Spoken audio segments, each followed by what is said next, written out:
नमस्कार दोस्तों, मैं आपका दोस्त सम्राट नवीन सिंह एक बार फिर से एक नई छोटी सी कहानी लेकर आप लोगों के बीच आया हूँ। हारा हुआ हर इंसान, हर टूटा हुआ व्यक्ति यदि अपने दिमाग का प्रयोग करता है तो दिमाग से वो कुछ भी हासिल कर सकता है।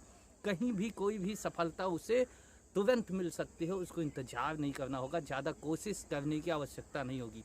एक छोटी सी कहानी के साथ आप लोगों को मैं समझाना चाहूँगा। एक बनिया था, वो गरीबों का कभी दान पुण्य नहीं करता था और गरीबों की गरीब मेहनत करके लाते उनसे लूटता और अपनी तिजोरी भरता था, यही उसका मेन केंद्र था। तो वो बनिया काफ़ी सारा अमीर हो गया और गरीब मेहनत करते उसको सामान बेचता। बनिए के पास बहुत पैसा था।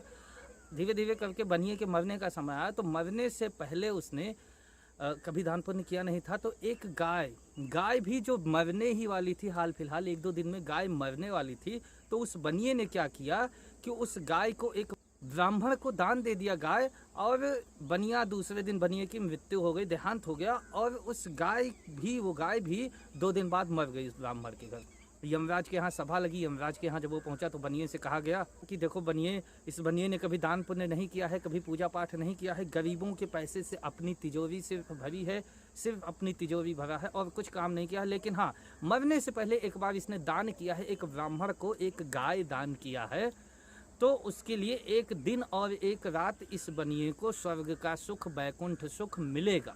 तो फिर उस बनिए से पूछा गया, क्यों भाई बनिए, पहले तुम स्वर्ग का सुख लेना चाहोगे या नरक का गुजारा करना चाहोगे, नरक में जाना चाहोगे? क्योंकि जाना तो तुम्हें नरक में ही है, लेकिन एक दिन और एक रात तुम्हारा जो दान किया है उससे तुम्हें स्वर्ग मिलने वाला है, स्वर्ग में रुकोगे। बनिए ने बुद्धिमानी से कहा कि मैं पहले स्वर्ग का सुख भोग करना चाहूँगा। यमराज जी ने कहा ठीक है, ये लो तुम्हारे पास एक गाय रहेगी ये, और ये गाय जो तुमने दान की है वही है, जो तुम इससे कहोगे इसके अंदर इतना पावर है, ये वो सारा आपकी आज्ञा मानेगी, आपका काम करेगी। बनिए ने गाय से कहा यमराज को मारो। गाय ने हुंकार भरी और यमराज के सिंहासन की तरफ दौड़ी। अब यमराज को गाय मारेगी क्योंकि उसके पास पावर था। यमराज भागे, सीधा शंकर जी के पास हिमालय पर्वत पे पहुंचे और वहां पहुंचे। शंकर जी से जब तक यमराज जी कुछ कहते कि हाँ मैंने इसे एक दिन स्वर्ग का सुख भोग करने को कहा, ये मुझे ही मारने को, सारी कहानी बताते, तब तक पीछे से बनिया और गाय आ गए। बनिए ने क्या किया, उसके पास पावर था, उसने कहा शंकर जी को भी मारो। गाय उसको बैठा के पीठ पे शंकर जी को दौड़ा लिया। अब 2 लोग हो गए, तीसरा अब ये भागते भागते ब्रह्मा जी के पास पहुंचे। ब्रह्मलोक पहुंच गए ब्रह्मा जी के पास। जब तक ब्रह्मा जी से शंकर जी और यमराज जी कुछ कहते तब तक बनिया और गाय पीछे से पहुंच गए। बनिए ने गाय से कहा ब्रह्मा जी को मारो। अब ब्रह्मा जी को मारो, गाय ने उनको भी, दोनों दौड़ते दौड़ते, यानी ब्रह्मा और शंकर जी, यमराज जी दौड़ते दौड़ते विष्णु के पास पहुंच गए, विष्णु लोग।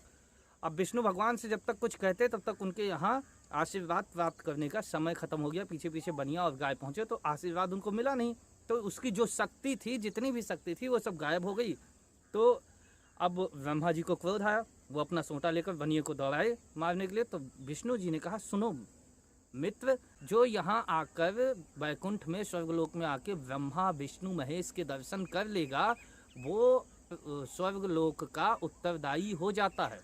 अब इसे आप भगा नहीं सकते, ये स्वर्ग का उत्तरदायी है, अब ये स्वर्ग में ही अपना समय गुजारेगा। ये बात समझ में आई, ऐसा नियम है। फिर क्या हुआ, अब यहाँ पे सोचने वाली बात है कि कोई दुश्मनी नहीं थी बनिए की, भगवान से बैर करके कोई कहीं जा नहीं सकता। लेकिन बनिए को ये बात पता थी, उसने अपनी बुद्धिमानी से तीनों देवताओं के बनिए ने दर्शन कर लिया, जिससे उसे परमानेंट स्वर्ग मिला।